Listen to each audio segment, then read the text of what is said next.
If you need to remove a payment method from your Expedia account, follow these straightforward steps to ensure your payment information is updated. Step 1. Log into your account. Visit the Expedia website and log into your account using your email and password. Step 2. Access account settings. Once logged in, navigate to your account settings. This is usually found by clicking on your profile icon or name in the top right corner of the page. Step 3. Go to Payment Methods.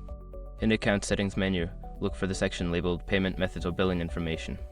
Click on it to view your saved payment options. Step 4. Select the payment method to remove. Find the payment method you wish to remove.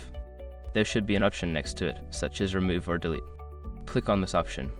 Step 5. Confirm removal.